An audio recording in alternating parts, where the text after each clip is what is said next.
নমস্কার বন্ধুরা, গোলুস কিচেনে আপনাদেরকে স্বাগত জানাই। আজকে আমার রেসিপি গাওয়া ঘি। বাড়িতে সর জমিয়ে সেটা দিয়ে মাখন তৈরি করে আপনারা কিভাবে গাওয়া ঘি তৈরি করবেন সেটা একদম সহজভাবে করে দেখাবো। আপনারা দেখে তো বুঝতেই পাচ্ছেন যে মাখনটা কতটা সুন্দর হয়েছে আর একদম পারফেক্ট হয়েছে। আমার ভিডিওটা যদি আপনাদের ভালো লেগে থাকে তাহলে লাইক, কমেন্ট, শেয়ার ও সাবস্ক্রাইব অবশ্যই করবেন। আপনারা যদি সাবস্ক্রাইব করেন তাহলে ভিডিও বানানোর উৎসাহটা আরও অনেক বেড়ে যায়।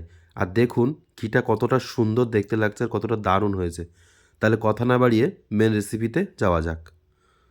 আমি এখানে 10 থেকে 15 দিন মতন দুধের সর জমিয়ে এই 1 বাটি পরিমাণে সর হয়েছে। আর এটা আমি কিন্তু ফ্রিজে রেখে রেখে জমিয়েছি। আর এই সরটা বাটার জন্যে আমি এখানে একটা মিক্সি জার নিয়েছি। মিক্সি জারটা নিয়ে তার মধ্যে সমস্ত সরটা আমি দিয়ে দেবো। দিয়ে দেওয়া হয়ে গেছে। এবার আমি একটা চামচের সাহায্যে একটু ঘুটে নেব। দেখুন আমি কিভাবে করছি আপনারা দেখে হয়তো বুঝতেই পাচ্ছেন। এবার এর মধ্যে অল্প কিছু পরিমাণে, একদম অল্প পরিমাণে ঠান্ডা জল আমি দিয়ে দেব। দিয়ে দেওয়া হয়ে গেলে এবার মিক্সির জারটা আটকে এটা আমি একটু ব্লেন্ড করে নেব। দেখুন আমি কিভাবে করছি, ঠিক এই পদ্ধতিতে আপনারা করবেন। প্রথমে আমি অল্প কিছু সময় ব্লেন্ড করে নেব।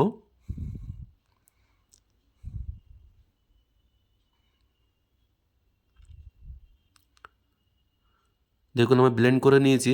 নেওয়ার পরে এরকম থকথকে হয়ে গেছে। এবার আমি আবার এর মধ্যে আরও কিছু পরিমাণে, একদম অল্প পরিমাণে ঠান্ডা জল দিয়ে আবার একটু ব্লেন্ড করে নেব। যতক্ষণ না এটা হালকা হয়ে যাচ্ছে ততক্ষণ আমি এটা ব্লেন্ড করব।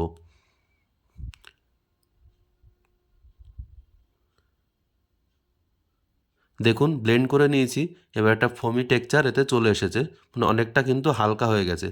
এবার এই ক্ষেত্রে আপনাদের একদম ঠান্ডা জল এর মধ্যে আরও বেশি কিছু পরিমাণে দিয়ে আবার একটু ব্লেন্ড করে নিতে হবে। নেওয়ার পরে দেখবেন মাখনটা জলের উপরে ভেসে উঠবে। এবার দেখুন একদম ঠান্ডা জল আমি বেশ কিছুটা পরিমাণে এর মধ্যে দিয়ে দিলাম। দেখুন এখনই কিন্তু মাখনটা জলের মধ্যে ভেসে বেড়াচ্ছে। এবার এটাকে আরও কিছুক্ষণ একটু ব্লেন্ড করে নিতে হবে।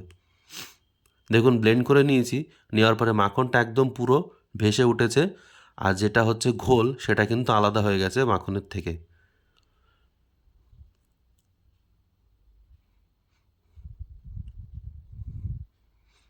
এবার আমি এই ব্লেন্ডার জারের থেকে মাখনটা একটু ঘুটে সমস্ত মাখনটা ঘোল থেকে তুলে আলাদা করে নিয়ে নেব।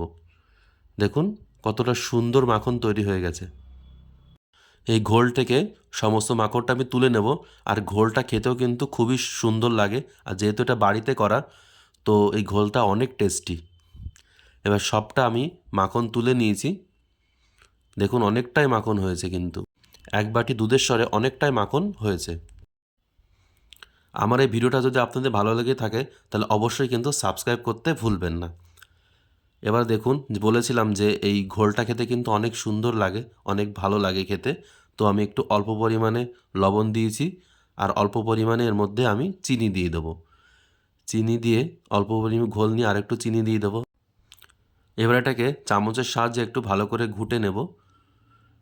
ভালো করে গোলানো হয়ে গেলে এবার এটা আমি খাবো। এটা কিন্তু অনেক টেস্টি লাগে, দারুণ লাগে খেতে। হালকা হালকা টক টক, খুব সুন্দর লাগে। এবার দেখুন এই মাখনটা কিন্তু এবার ধুয়ে নিতে হবে। যত ভালো মাখনটা ধোয়া হবে তত আপনার ঘিটা ভালো হবে। দেখুন এটা আমি ধুয়ে নিচ্ছি। এর মধ্যে যতটা পরিমাণে ঘোল ছিল সেটাও কিন্তু বেরিয়ে আসছে। আর মাখনের কালারটা কিন্তু অনেকটা চেঞ্জ হয়ে গেছে।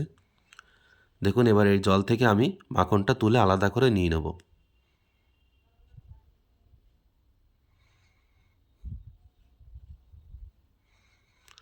এবার এই মাখনটা কিন্তু জাল দেওয়ার পালা।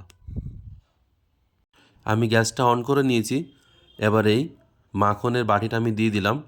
এই মাখনটা কিন্তু মিডিয়াম জালে আস্তে আস্তে জাল দিতে হবে, কারণ তলা বেশি জোরে জাল দিলে তলায় কিন্তু পুড়ে যেতে পারে আর ঘিটা কিন্তু তাহলে একদম ভালো হবে না। আর যখন ঘি জাল দেবেন এই সামনে কিন্তু আপনাকে দাঁড়িয়ে থাকতে হবে। দেখুন কিছুক্ষণ জাল দেওয়ার পরে মাখনটা কিন্তু গলে গেছে, গ্যাজা গ্যাজা হয়ে গেছে। এবার আস্তে আস্তে ফোটাতে হবে। দেখুন কিছুক্ষণ ফোটানোর পরে বুঝতে হালকা হালকা এর থেকে ঘি বেরিয়ে যাচ্ছে, আপনাদেরকে বুঝতেই পাচ্ছেন।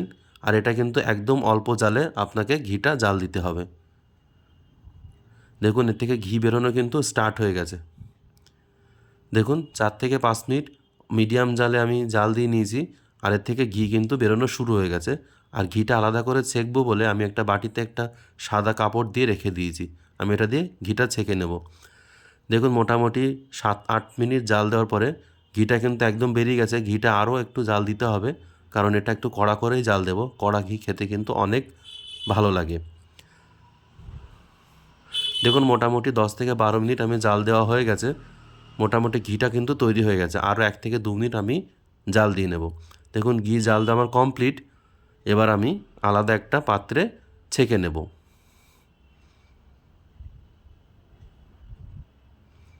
বেশ অনেকটাই পরিমাণে কিন্তু ঘি হয়েছে। যতটা ভালো পরিমাণে আপনি বাটারটা ধোবেন, ততটা বেশি পরিমাণে আপনার ঘি হবে।